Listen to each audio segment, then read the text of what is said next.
Say amen if you agree. Dito pa lang sa title natin, mukhang alam nyo na kung saan tayo patungo. Okay, so ang ating pong sermon title today is called Healing Begins When Forgiveness Begins. Di ba? Dati meron tayong message na healing begins when blame ends. Di ba? Pag natigil yung sisihan, nagkakaroon ng healing. But this time, healing begins when forgiveness begins. Yan. Mukhang, sabi ko nga po, mukhang tayong lahat kailangan talaga natin itong message na to. Sabi ko nga, Lord, mukhang napapadalas ata. Kasi mahal ng Panginoon ang body of Christ. Gusto niya talaga na meron talaga tayong puso talaga ng pagkakaisa, pagkakaunawaan, at pagmamahalan.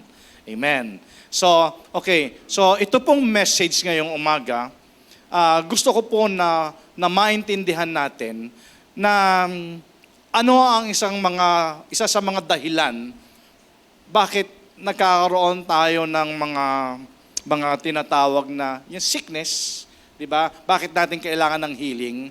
Okay, so today you will understand that offense. Pakisabi nga po, offense. Okay, maaring ito ay kung kayo ay naglalaro ng basketball, you know the strategy of offense. Pero I'm talking about yung offense na or yung mga offenses na ito yung mga emotional hurts. Diba? Yung mga sin or yung mga wrongdoings ng other people sa atin. Nagkakaroon tayo ng mga offenses. And church, mind this, the greatest obstacle to your healing, both physical and spiritual, may kinalaman yung mga offenses. Okay. Kaya sabi nga natin, healing begins when forgiveness begins. So pag sinabi nating healing in any area of your life, saan mo ba kailangan ng healing? Yung para bang itong area ng life mo na to nilalagnat na. Okay? Or malala na, parang cancer na. Kaya, church, kung kailangan mo ng healing, para sa iyo itong message na to. Okay? So, gaya nga po ng sabi ko sa inyo kanina, today you will understand. Kasi marami tayong mga questions. Marami tayong ginagawa ko naman ng lahat. Pero bakit parang walang breakthrough? Bakit walang healing na nangyayari? Bakit walang changes? Okay? So, what if? What if na the enemy or si Satan injects the spirit of offense to prevent healing? Yun ang hindi natin napapansin. So today, magkakaroon tayo ng ma-open yung ating eyes of spiritual understanding.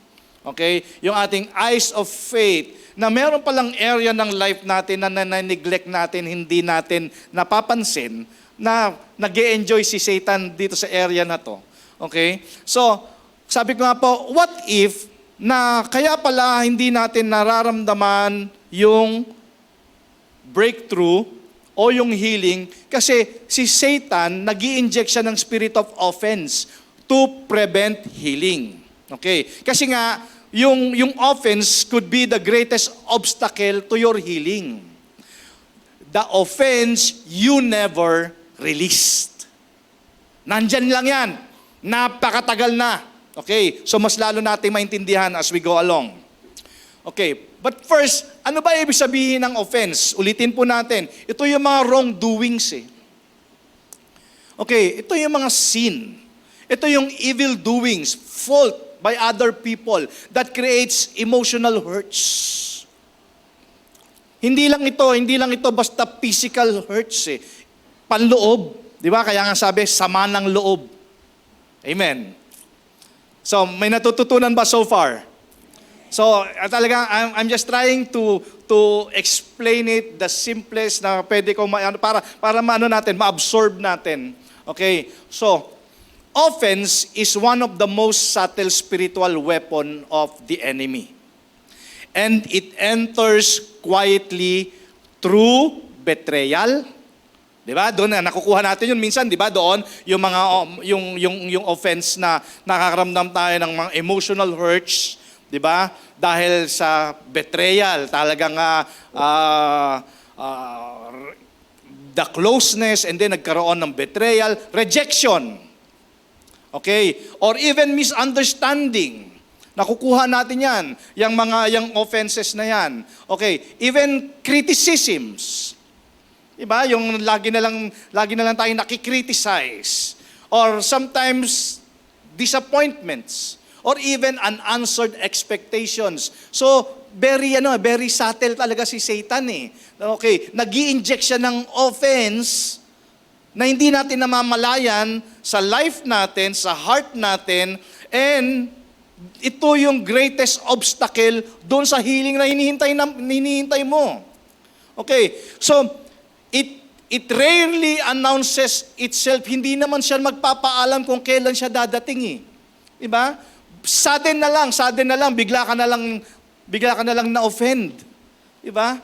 So, it rarely announces itself. Instead, it disguises itself as justified hurt. Alam nyo yung ibig sabihin ng justified hurt? Yung parang entitled ka na magalit, entitled ka na gumante.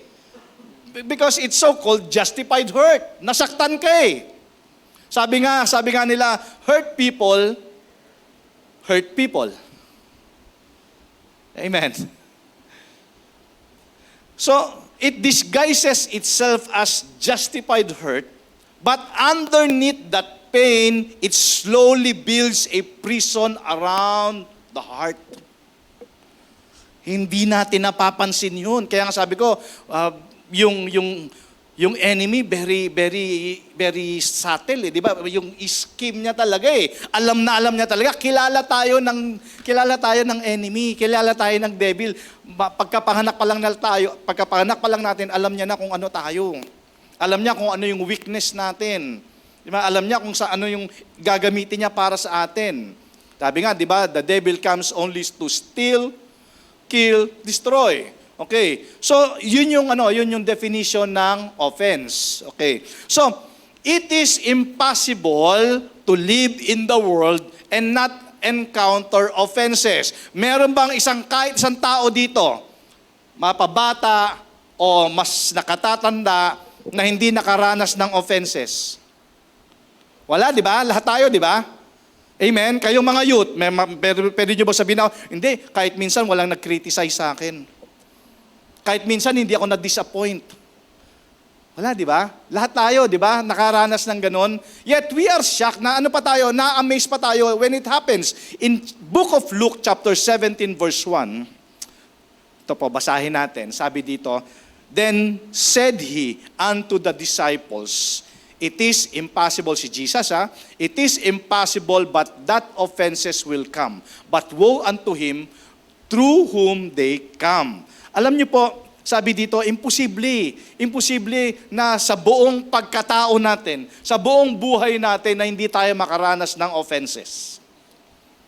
Kaya sabi nga, parang huwag ka na magtaka kasi mismong ang Bible nagsabi na talagang they will come. At ang masakit, it usually come from a brother or sister or a close friend. Tama? Okay lang sana eh. Di ba? Mas madali mong tanggapin kung yung offenses na yan ay galing talaga sa kaaway. Di ba? Na yung enemy is doing evil against us. Pero mas masakit siya, usually, pag ito ay galing sa mahal mo. O galing siya sa taong close sa'yo. Close friend, kay sister, kay brother, kay asawa, kay kapatid, kay anak. kay kaibigan, kay BFF, di ba? Mas masakit. Tama ba? So, there are people close to us. According dun sa binasa natin, they are the people that once you enjoyed a sweet fellowship. Di ba? Ang saya-saya nyo, minsan ang saya-saya nyo, pa-burger-burger kayo, nagsusubuan pa kayong dalawa. Di ba? Sabi nga, may kakilala kami, sabay pa silang naliligo. Sobrang close. Di ba? Talagang magkahawak kamay sa mall. Once you enjoyed a sweet fellowship. Pero ano ang sabi ng Psalms 55:12-14? If an enemy were insulting me, I could endure it. Sabi, di ba? Sabi ng psalmist dito, kung ang talagang nang insulto naman talaga sa akin, yung kaaway ko, kaya kong deadmahin. Di ba? If a foe were raising himself against me, I could hide from him. Di ba? Deadma na lang. But, in verse 13, it is you, a man like me, my companion, my close friend, with whom I once enjoyed sweet fellowship, as we walk with the throng and at the house of God. Yun ang mas masakit. Pag doon tayo nakaranas ng offenses. Church, listen to this. Sometimes, your breakthrough is directly tied to your forgiveness. Kandiyan ba yan? Pwede bang pakibasa?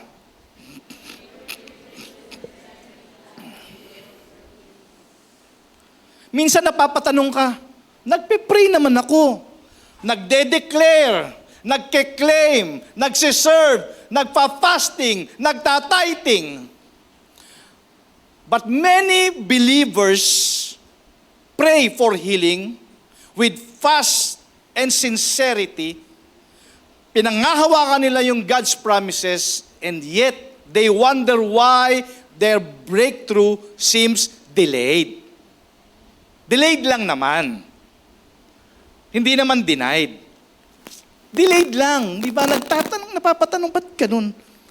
Ba't parang delayed? Di ba? Kapa-fasting ko lang. Serve nga ako eh. Church, what if?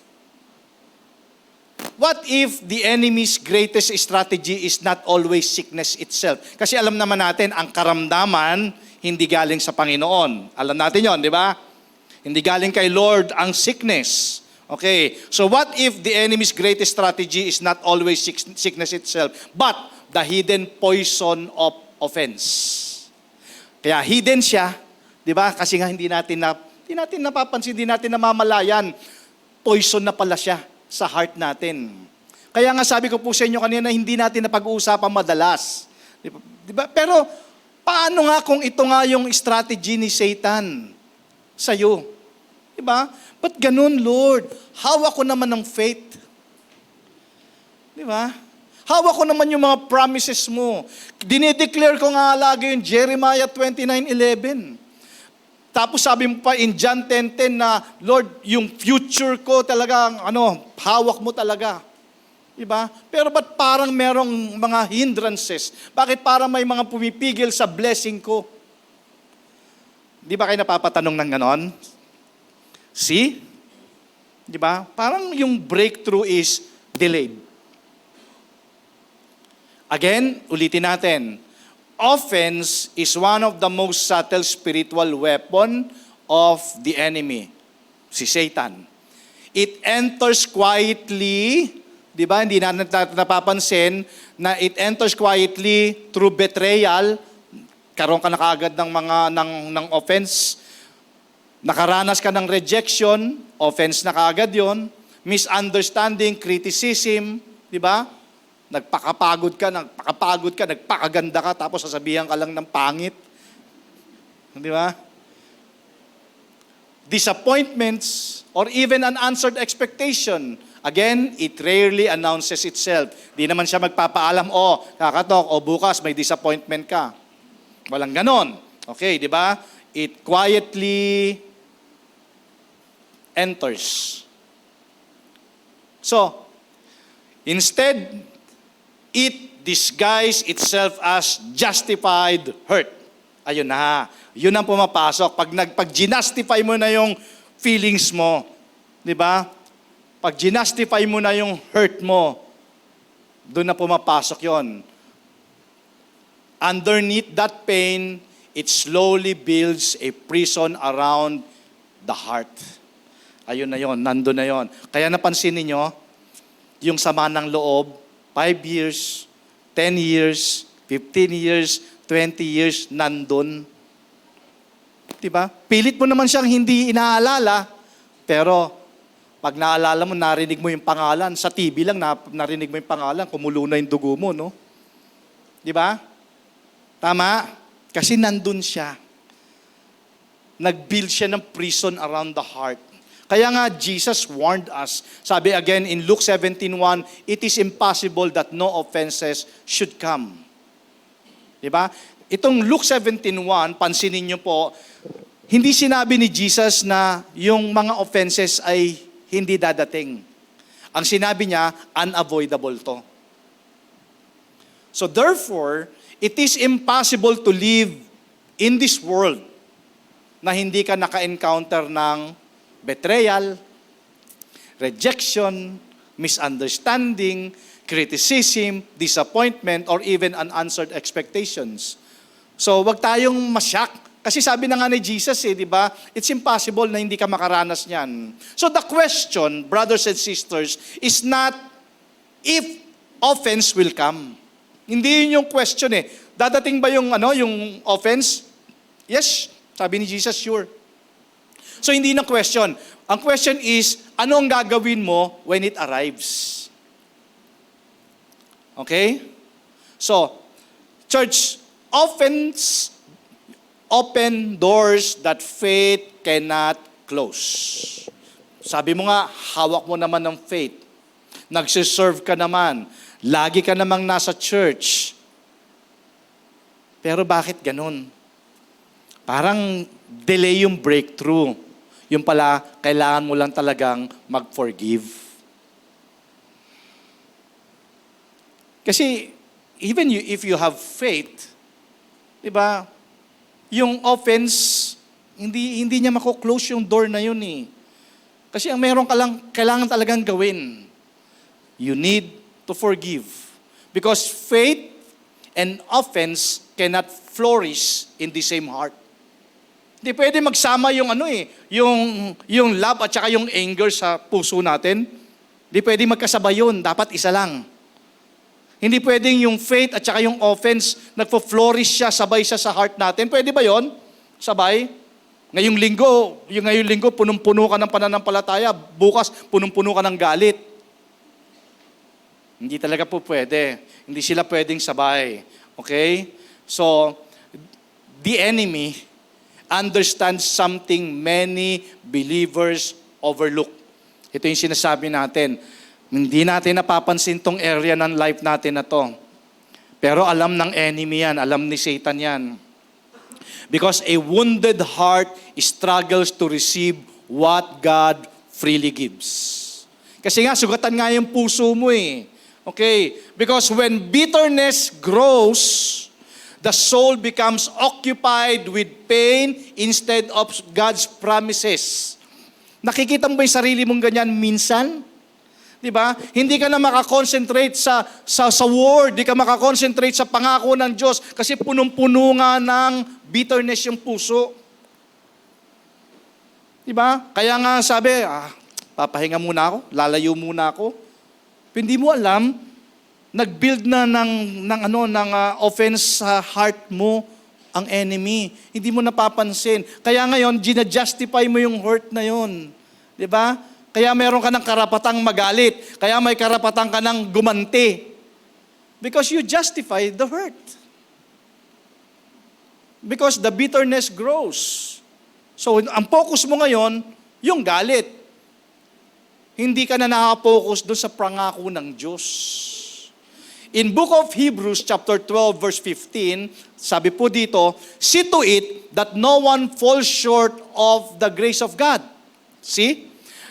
And that no bitter root grows up to cause trouble and defile many. Sabi dyan sa Tagalog, tingnan natin sa Tagalog, ingatan nyo na walang sino man sa inyo ang tatalikod sa biyaya ng Diyos. Kasi talaga namang sabi nga, all is grace.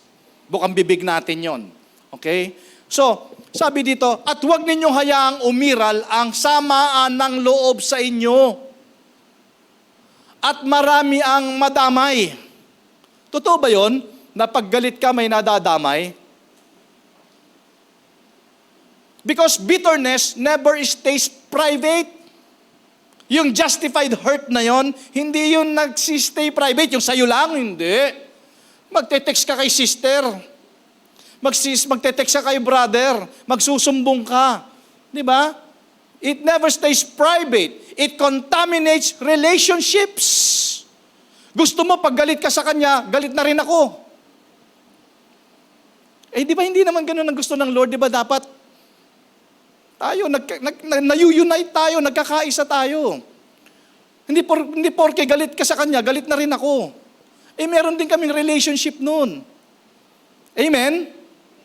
It contaminates relationships. It distorts discernment, di ba? Wala ka ng tamang discernment. Lagi na lang taong yun, lagi na lang mali. Siya ang mali, ikaw wala kang mali. Tama.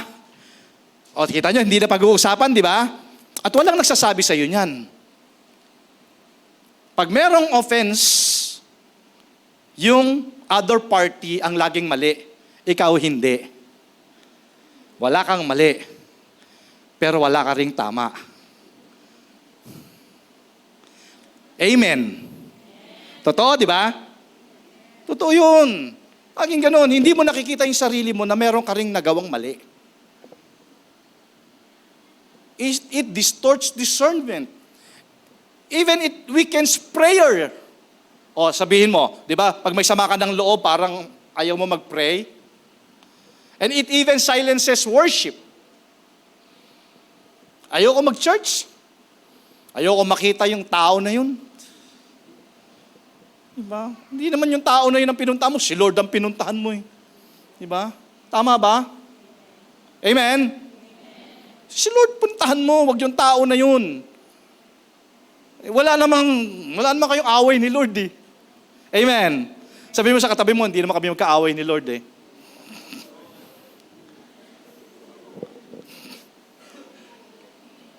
You know what? Bitterness never stays private and it delays restoration. Yun yung sinasabi ko.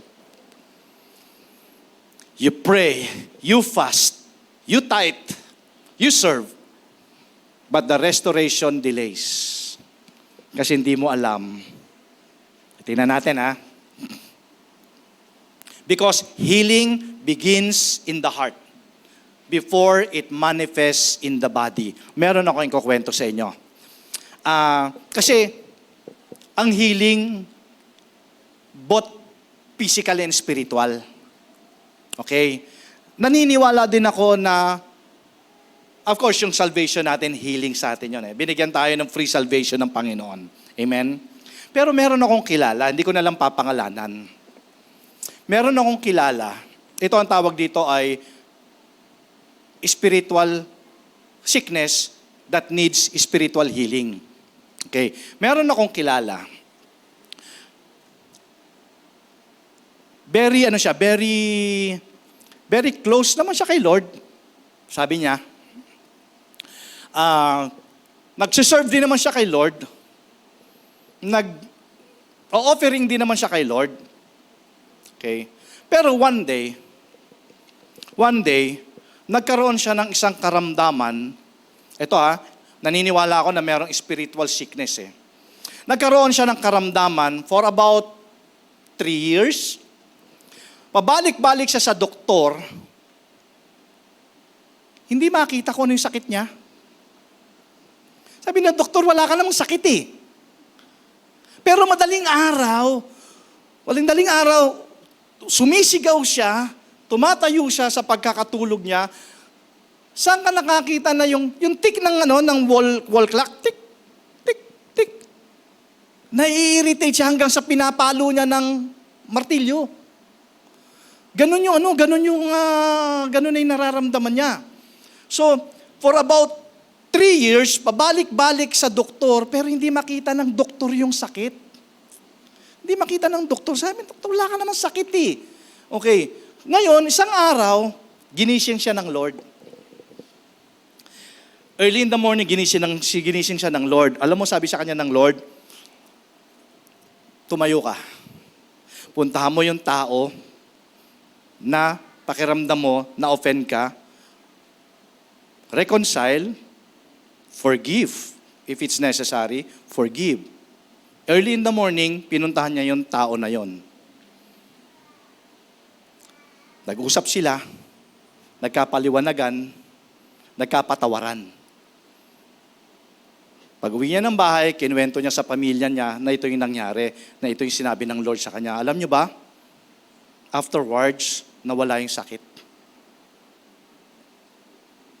Imagine mo, 3 taon hindi makita ng doktor kung ano yung sakit. Ang masakit pa nun, alam mo kung kanino siya masama ang loob at saka kailangan ng forgiveness? Yung pastor niya.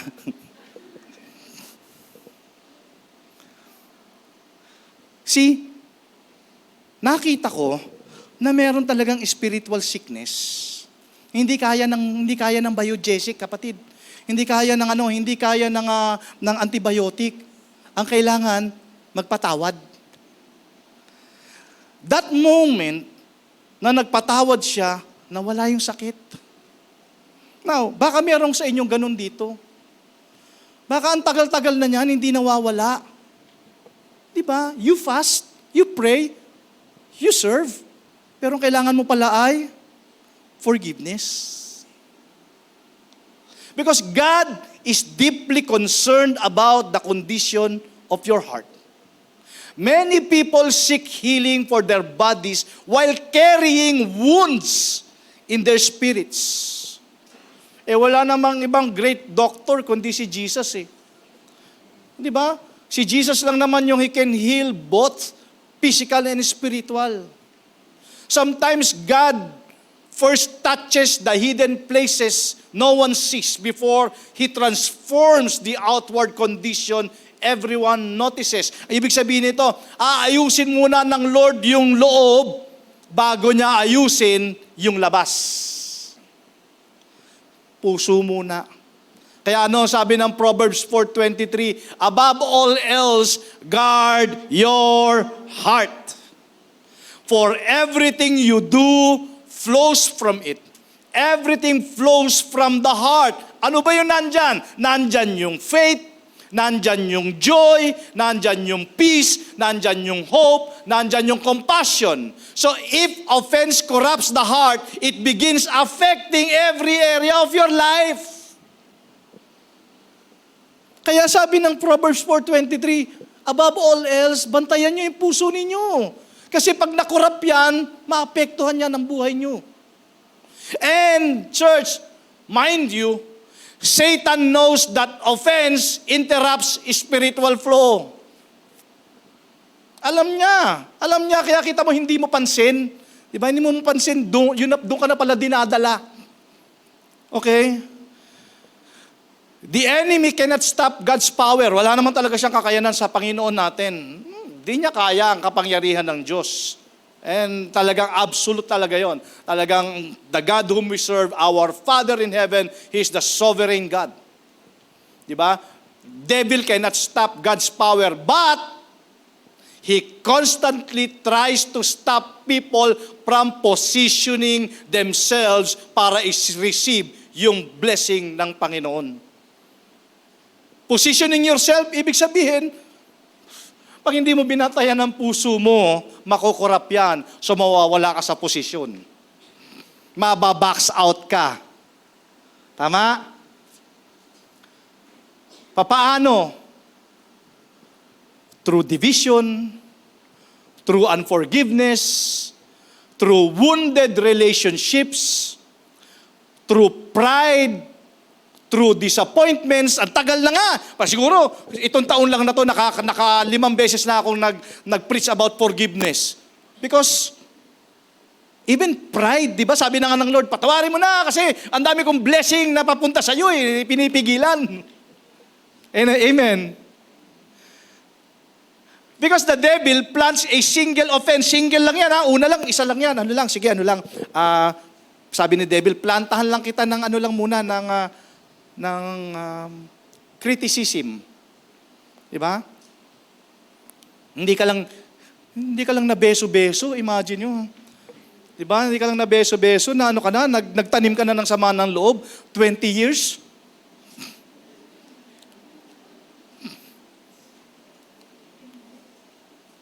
The enemy plants, single offense lang yan, hoping it will produce an entire harvest of bitterness. Magsasanga-sanga na yun. Magsasanga-sanga na yung single na yun. So what began as one painful moment becomes years of spiritual stagnation. See? Kung aamin lang kayo, if you will be honest ngayong umaga, sa totoo lang, meron kang kinikimkim na sama ng loob, napakatagal na niyan dyan. Pero nagsimula lang yan from simple offense. And it becomes spiritual stagnation. Dami ko kasi, bilang pastor, ang dami kong nakakausap kasi. Di ba, ang tagal na. Sister, brother, ang tagal na niya na. 15 years, 20 years. Di ba? Hindi mo pa mapatawad. Kasi forgiveness naman is to your advantage, di ba? Bakit to your advantage? Para magbukas yung pintuan ng pagpapala. Amen? Kasi nagwi-withhold, kailangan mo lang pala mag-forgive. Kaya nagtataka, bakit kayo nadidelay? Di ba? Nadidelay yung breakthrough ko. Lagi naman ako nandun sa church. Di ba? Nasa cell group nga ako lagi. Nagtatights din naman ako. Kapa-fasting lang nga namin eh. Sino-sino ba sa Bible? Hindi lang naman tayo, di ba? Sa Bible din, meron din mga na-offend. Kagaya ni Joseph. In Genesis 15:19-20, biro mo, sino hindi ma-offend? Biro mong itapong ka ng mga kapatid mo? Tama? Itapong ka, tapos ano pa yun? Inihulog pa siya doon sa bangin, at inalala na lang siyang, wala na, patay na. But Joseph replied, "Don't be afraid of me. Hindi naman ako Diyos that I can punish you. You intended to harm me, but God intended it all for good. He brought me to this position so I could save the lives of many people." Sometimes, brothers and sisters, yung offenses, sometimes, it works together for our own good. May inaayos talaga sa atin. Joseph was betrayed and definitely offended by his brothers. Pero hindi naman siya nag-hold dun sa offense. Instead, ginawa niya pa ng mabuti yung kanyang mga kapatid. Tama? And even Jesus, di ba? Jesus chose forgiveness instead of offense. Di ba? Jesus was rejected. He was mocked, beaten, di ba? Abandoned, crucified. Pero yung words niya in Luke 23:24, anong sabi niya? "Father, forgive them." Grabe, no? Talagang binugbog siya, dinuraan, rejected, abandoned, pinako sa krus. Pero yung prayer niya pa, "Father, forgive them." Hindi nila alam kung anong ginagawa nila. Di ba? Tandaan niyo po ito. Pag nagpatawad ka, hindi ibig sabihin nun, mahina ka. Or talo ka. Ikaw yung unang bumigay. Hindi. Akala mo kasi pag nagpatawad ka, talo ka. No. God will bless you. Amen? God will bless you. Kaya kung ako sa'yo, unahan mo na. Para ikaw ang i-bless ni Lord. Diba? Unahan mo na. Pero, I'm talking about yung forgiveness na hindi plastic, ha? Kasi kita ni Lord yung heart natin. Kita ng Lord. Dapat tunay yung forgiveness. Because every time you forgive, you refuse to let Satan dictate and ruin your future. Kasi alam ni Satan kaya nga very subtle siya very tricky siya sabi niya, wala naman ako magagawa sa salvation nito. Ligtas na to. Pag ito namatay, langit ito. So ang gagawin ko na lang, sirain ko na lang yung kinabukasan nito. Tama? Sirain ko na lang, mag-inject na lang ako ng mga offenses sa kanya. Kaya kita mo, yung buhay niya hindi nag-move forward. Di ba? Kaya anong gusto niya? Gusto na niyang kunin ng langit para doon daw maganda na ang buhay. Well, di ko po sinasabi na ang forgiveness declares na that evil is acceptable. Hindi ko sinasabi. Because pain is real. Totoo naman yon. When we're hurting, totoo naman talaga yon.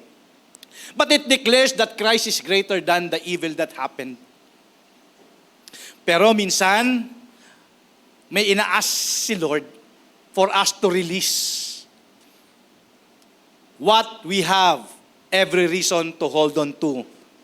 Minsan, bago ang breakthrough, sinasabi muna ng Lord, kailangan mo munang i-release yan. Tama? Nakaranas na kayo ng ganon? Nakaranas na ba kayo ng sabi ng Lord, o sige, bago yung breakthrough mo, i-release mo muna yung stronghold na yan.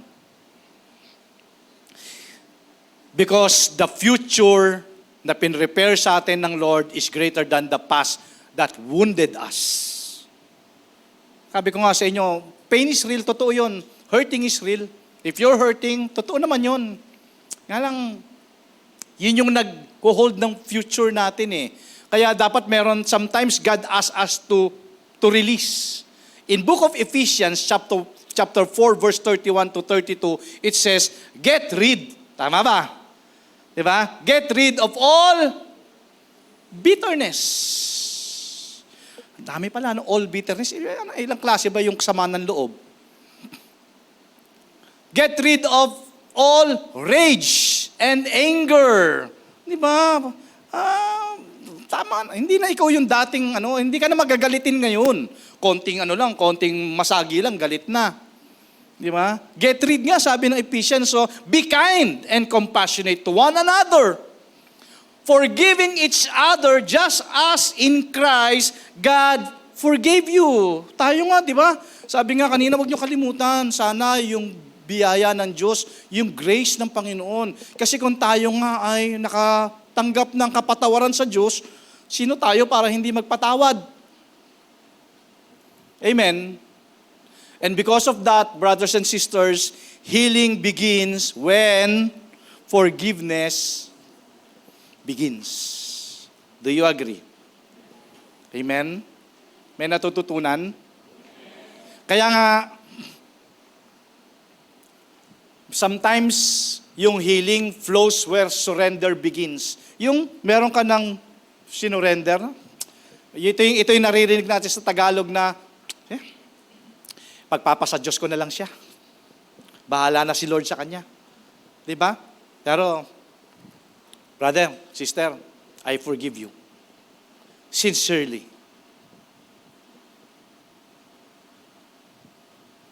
Alam niyo kung bakit? Offense blinds while love restores vision. Totoo naman. Ang pag-ibig, nag-heal. Pero ang offense, pinatitigas niyan yung puso natin. Love, listen. Pero pag may offenses, o may offense, it accuses. Pag sinabi natin it accuses, para bang, sinasabi ko kanina na sa atin walang mali. Laging ang may mali, yung other party. Pero hindi natin nakikita, meron din naman tayong offense na nagawa. Alam nyo ba, in every conflict, laging both parties may problema. Hindi po pwedeng walang problema yung other party, kahit na maliit na porsyento lang, pero may problema pa rin. Di ba? And love restores, pero yung offense separates.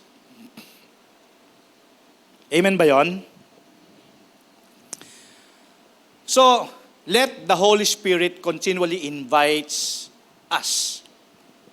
mga anak ng Diyos, believers, to exchange hidden wounds for supernatural peace. Kasi pag yung offense nawala, or when offense leaves, joy returns. Alam nyo yun. Di ba? Alam niyo na pag nakapagpatawad ka, iba yung saya ng puso mo. Di ba? Joy returns. When bitterness leaves, hope rises. When forgiveness comes, healing has room to flourish. Please open your Bible in Mark 11:25. Dito po makikita ninyo that prayer and forgiveness walk together. Ito yung sinasabi ko kanina, nagpe-pray naman ako pero nagpatawad ka ba? Sabi na Mark 11:25, whenever you stand praying, forgive. If you have anything against anyone, so that your Father also who is in heaven may forgive your trespasses. So, prayer and forgiveness walk together. Hindi, dito sa Mark 11:25, wag po tayo maging selective. Hindi, prayer lang ako. Actually, pinagpipray ko pa yung tao na yun, nakunin na niya eh. Diba? Ganun talaga yung no? Agree ba kayo dito sa Mark 11:25 that prayer and forgiveness walk together? Kaya minsan nagtatanong tayo, nag-prayer and fasting naman ako eh. Pero kasi sabi dito, whenever you stand praying, forgive. Sabi mo sa katabi mo, forgive.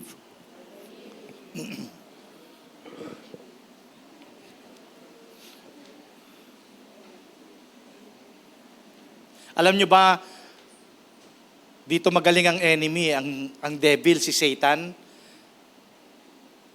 Satan celebrates pag ikaw at ako remain offended. Because offense keeps many people focused on yesterday instead of God's tomorrow. Yung offense, nakafocus yan kahapon. Hindi naman nakapokus yung offense bukas eh, di ba? Nag-a-advance ka na ba ng offense? Oh, yung pang Monday bukas, di ba? Ano kayang offense meron bukas? Hindi, di ba? Nakapokus yun nung yesterday ang offense. Kaya ngayon, hindi ka nakapokus dun sa bright future ng John 10:10 na pangako ng Lord. So, church, do not let the wounds of people become barriers to God's promises sa life mo. O wag mong gawin na yung offenses ng ibang tao na yan ay ma-prevent yung blessing ng Lord sa iyo. Ibigay mo kay Lord yung mga hurt na yan. Lay to Jesus yung mga hurts and choose to forgive. Guard your heart. Trust God's justice. Pag sinabi natin God's justice, bigay mo na lang kay Lord. Sabi, diba? Sabi ng Lord, siya na bahala doon. And of course, walk in love. Yun naman ang bili ng Panginoon sa atin eh. Walk in love. Because the same God who heals broken hearts also heals broken lives. Psalms 147 verse 3 says, that He heals the brokenhearted and binds up their wounds. Kaya kung ano man yung kung ikaw man ay sugatan, ikaw man ay wounded, church, give it to God. Because no wound is too deep for His grace. No betrayal is too painful for His mercy. No offense is stronger than the healing power of Christ. Walk free. Yun nga sarap di ba? Yung pagising mo sa umaga, good morning po, Holy Spirit. Di ba? And then you walk free. Walk forgiven, walk healed. Hindi yung, maniwala po kayo, it start with a single offense and then it becomes stagnation for so many years. Tanungin ninyo yung mga lolo't lola ninyo. Ang tagal na nun, di ba? Especially sa family, ang tagal na. Years after years. Huwag na natin gayahin yun. Kasi it holds yung magandang plano ng Diyos sa atin. Di ba? Because where the Spirit of the Lord is welcome, chains are broken.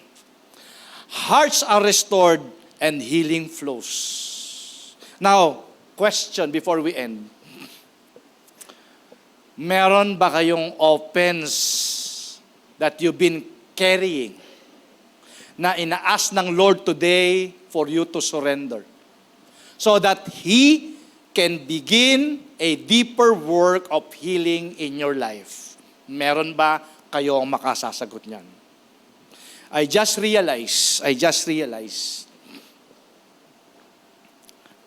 nagpapaalala lang po ako, baka yung offenses na yan na nararamdaman ninyo, yan pala yung pumipigil ng breakthrough ninyo. Yan pala yung pumipigil ng healing ninyo. Yan pala yung pumipigil ng restoration ng relationship. Kaya pala naghihingalo at papunta na sa cancer yung finances mo. My question today is there any offense? You've been carrying, ang tagal na. Huwag ka magpa-prison na dyan. Surrender it to God. Di ba? How to get free from unforgiveness? Well, of course, sabi nga natin, magpatawad tayo kung ang Panginoon nga ay pinatawad tayo. In book of Colossians chapter 3 verse 13, it says, make allowance for each other's faults. Kasi Lord, gaano karaming allowance? Di ba? Para bang, pag sinabing make allowance for each other's fault, parang, tawag dito, parang, habaan mo. Di ba? Habaan mo naman yung patience mo. Habaan mo naman yung pangunawa mo. Di ba? Kasi ikaw din naman minsan, hindi mo na sinasadya o marahil may nagawa ka din namang offenses to other people. Buti na lang, yung ibang tao na yon ay pinatawad ka. I remember one story in the Bible before we end. Naalala ninyo yun? Yung ang dami niyang utang. Ang dami niyang utang and if I remember it right, and he was ready for execution. Alam niyo ba yun? Ang dami niyang utang. Tapos, yung kanyang master, because God his master was so merciful, so, kahit na ang dami niyang utang, pinatawad siya. Alala niyo yung story na yun sa Bible? Pero nung may nagkautang naman sa kanya at hindi siya mabayaran, anong gusto niyang gawin? Gusto niyang pabugbog? Di ba? Gusto niyang ipapatay? Nung nalaman ng master, sabi ng master, ikaw naman, ikaw nga ito, pinatawad ka nga kahit laki ng utang mo. Itong tao na to, hindi mo kayang patawarin? Anong ginawa? Siya yung pina-execute. So, mga kapatid, make allowance for each other's faults and forgive anyone who offends you. Remember, the Lord forgave you, so you must forgive others. Ephesians chapter 4 verse 32, instead, be kind to each other, tender-hearted, forgiving one another, just as God through Christ has forgiven you. See? Ulitin ko po before we end. Church, brothers and sisters, what if hindi mo lang napapansin that the greatest obstacle to your healing is yung in-inject ni Satan na offense or offenses? You pray. Bakit ganun, Lord? Tagal na. Bakit walang breakthrough? You fast. You pay your tithes. You serve. You go to church. Hindi naman mali. Gusto nga ng Lord yun eh. Kaya nga pinarinig sa iyo ng Lord itong message na to eh. Kasi maganda yung plano niya. Pero you're prisoner of your past. Sabi ng Lord, surrender mo na yan. Hindi makakabuti sa iyo yan. Kaya because faith cannot close yung door ng offense. Wala namang kaya si Satan sa power ng Diyos eh. Ang magagawa lang naman ni Satan is i-hold tayo at i-justify natin yung hurt natin.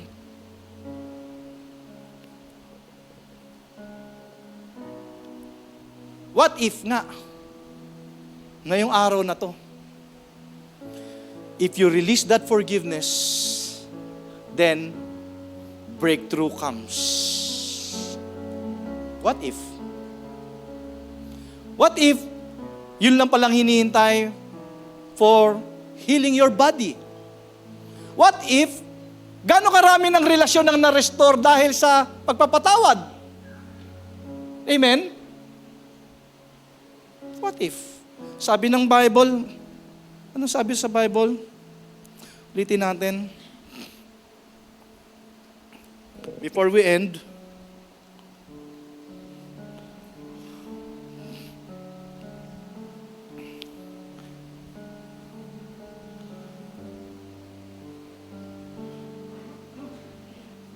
gusto ko lang na Mark 11:25.